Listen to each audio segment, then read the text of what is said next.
जय Hind dear friends, आज मैं फिर आप लोगों के लिए एक नया वीडियो लेकर आया हूँ। आज पढ़ाने वाला हूँ मैं आपको रीवा संभाग। ठीक है, तो वीडियो को पूरा देखें आप। देखिए, रीवा संभाग में सबसे पहले हम बात करते हैं रीवा संभाग में ज़िले कितने आते हैं। तो रीवा संभाग में 4 ज़िले आते हैं।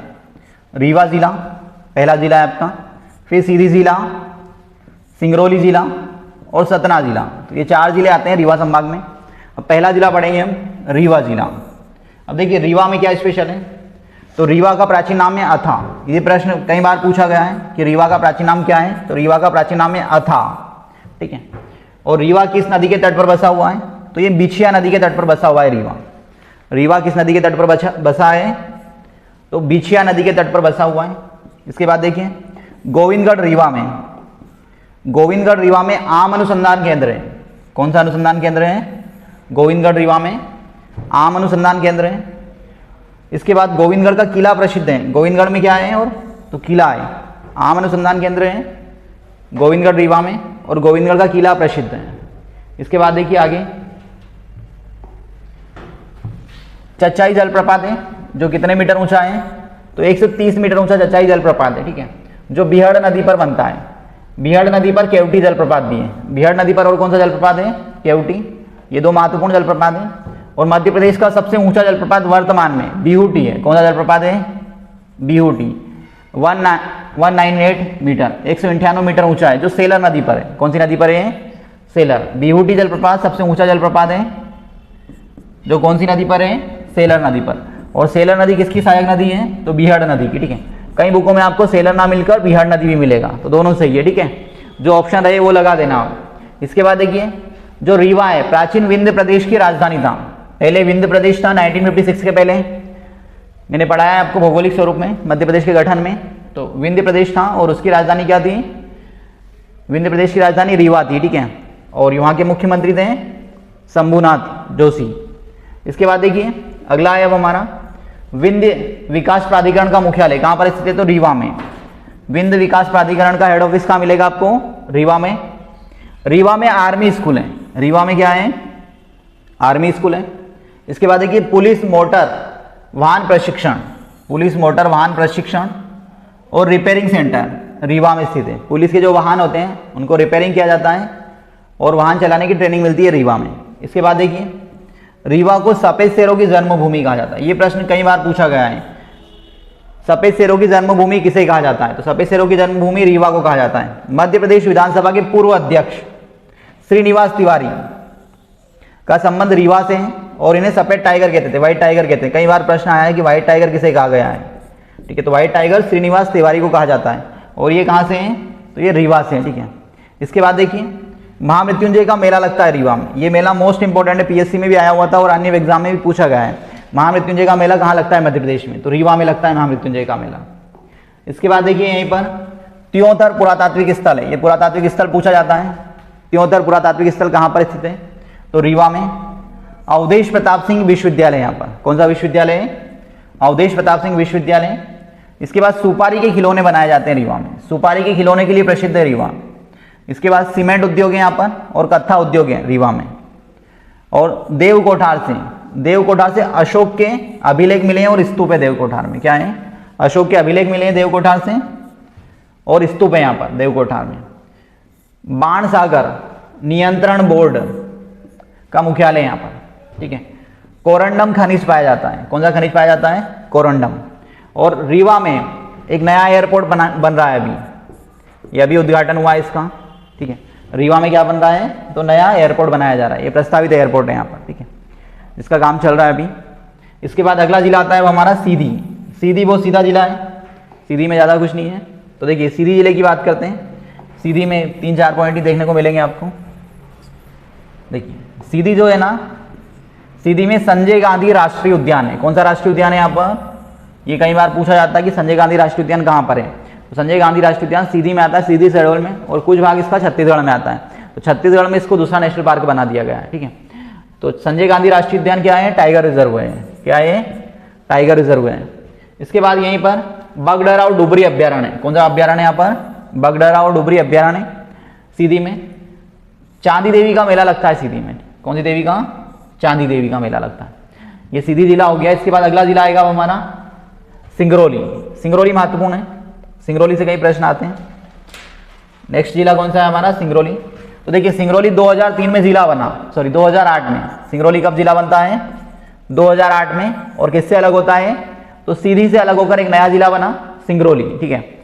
अब देखिए सिंगरौली मध्य प्रदेश का सबसे पूर्व का जिला है। और क्या है? सिंगरौली मध्य प्रदेश के सबसे पूर्व में है, ठीक है, सबसे पूर्व का जिला है। राज्य की राजधानी भोपाल से सर्वाधिक दूरी पर है। क्या है? भोपाल से सर्वाधिक दूरी पर है सिंगरौली। राज्य की राजधानी भोपाल से सर्वाधिक दूरी पर जिला कौन सा है? तो सिंगरौली। सिंगरौली शब्द श्रृंगावली से बना, किससे बना है? श्रृंगावली शब्द से सिंगरौली बना, ठीक। इसके बाद प्रदेश में सर्वाधिक कोयले से राजस्व प्राप्त होने वाला जिला है। यह प्रश्न कई बार पूछा गया है कि मध्य प्रदेश में सर्वाधिक कोयले से राजस्व किस जिले को मिलता है? तो सिंगरौली को मिलता है। अब देखिए यहीं पर प्रदेश में सर्वाधिक कोयला उत्पादक जिला भी कौन सा है? तो सिंगरौली। सबसे ज्यादा कोयले का उत्पादन कहां होता है? सिंगरौली में। अब देखिए कोयला उत्पादन होता है और यहां पर एशिया की सबसे मोटी कोयले की परत है 135 मीटर, 135 मीटर मोटी कोयले की परत है सिंगरौली में। ये सबसे मोटी परत है कोयले की, ठीक है। इसके बाद देश का 10%, कितना? देश का 10% तापीय विद्युत का उत्पादन होता है सिंगरौली में, थर्मल पावर का उत्पादन करता है। बेड़न, बेड़न में प्रदेश का 10% थर्मल पावर का उत्पादन हो रहा है। बेड़न, बेड़न में जो ताप विद्युत केंद्र है वो सोवियत संघ रूस के सहयोग से बना है। ये प्रश्न कई बार आता है कि बेड़न ताप विद्युत केंद्र किसके सहयोग से बना है? तो बेड़न ताप विद्युत केंद्र सोवियत संघ रूस के सहयोग से बना है। ये प्रश्न पिछली पीएससी प्री में भी आया हुआ था, ठीक है। इसके बाद देखिए यहीं पर माड़ा की गुफाएं, सिंगरौली में किसकी गुफाएं? माड़ा की गुफाएं। इसके बाद देखिए एशिया की सबसे मोटी कोयले की परत कहां पर है? तो सिंगरौली में। प्रदेश का सबसे पूर्व का जिला है, ठीक है, सबसे पूर्व का है। सबसे पहले सूर्योदय भी यहीं पर होता है मध्य प्रदेश में, और सबसे पहले सूर्यास्त भी सिंगरौली में होगा, ठीक, ये दिया हुआ है। सबसे पहले सूर्योदय कहां होता है मध्य प्रदेश में? सिंगरौली में, क्योंकि ये पूर्व में। मध्य भारत की मानक समय रेखा 82.5 डिग्री पूर्वी देशांतर से भारत का मानक समय लिया गया है। तो वो मध्य प्रदेश के केवल एक जिले सिंगरौली से गुजरती है। मध्य प्रदेश की मानक समय रेखा कहां से गुजरती है?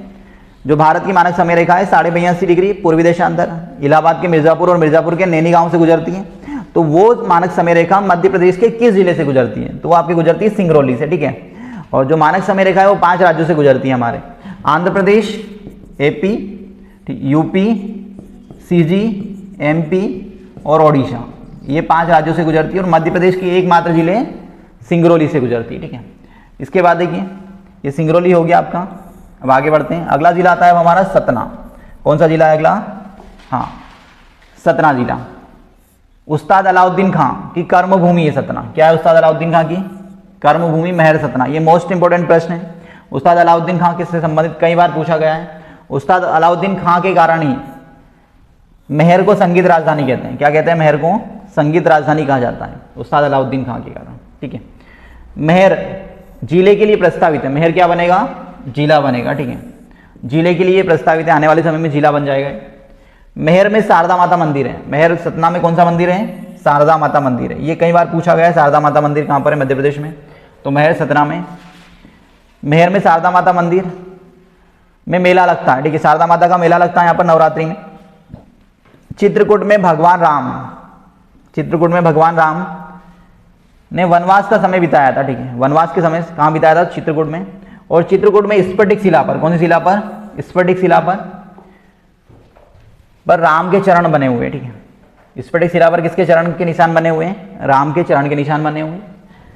चित्रकूट में राम मंदिर है, हनुमान धारा मंदिर है, कामतगिरी है, चित्रकूटगिरी, भरत मंदिर है, जानकी कुंड है, लक्ष्मण मंदिर है। ये आदि बहुत ही महत्वपूर्ण मंदिर है चित्रकूट में। चित्रकूट में सती अनसुईया और अत्रि ऋषि का आश्रम है। चित्रकूट में कौन सा आश्रम है? सती अनसुईया और अत्रि ऋषि का आश्रम है, जिसमें ब्रह्मा विष्णु महेश, इसमें ब्रह्मा विष्णु महेश ने बाल्य अवतार लिया था, ठीक है। ये मोस्ट इंपोर्टेंट है। अत्रि ऋषि का आश्रम कई बार पूछा गया है। तुलसी संग्रहालय है सतना में, ठीक है। तुलसी संग्रहालय कहां पर है? सतना में, ठीक है। इसके बाद देखिए प्रदेश में सबसे बड़ा गधों का मेला कहां लगता है? सतना में। ये प्रश्न कई बार आया है पीएससी वगैरह में, एसआई वन रक्षक जेलप्री में पूछा गया कि प्रदेश में सबसे बड़ा गधों का मेला कहां लगता है? तो सतना में लगता है। भरूच के स्तूप स्थित है, ठीक है। सतना में क्या है? भरूच के स्तूप है। अब देखिए भरूच के स्तूप जो है ना, इन्हें किसने बनाया था? तो पुष्यमित्र शुंग ने बनवाया था। ये शुंग वंश के संस्थापक भी थे पुष्यमित्र शुंग।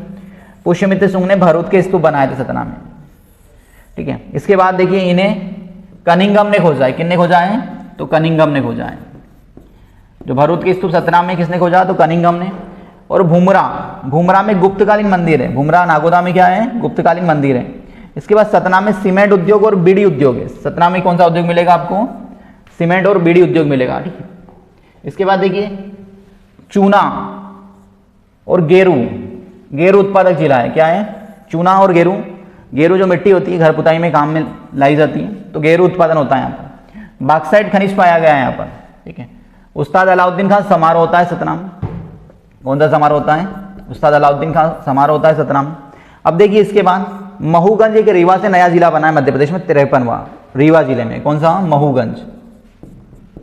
महूगंज एक नया जिला बना है और ये किससे अलग हुआ है, तो ये रीवा से अलग हुआ है और ये 53वां जिला बना है मध्य प्रदेश का, ये विशेष ध्यान रखें आप, ठीक है। और इसमें सेलर जलप्रपात, तीनों जलप्रपात आ जाएंगे, केवटी, बिहुटी और चचाई, ठीक। तो ये एक नया जिला बना है मध्य प्रदेश का, ये विशेष ध्यान रखें आप, ठीक है। तो ये रीवा संभाग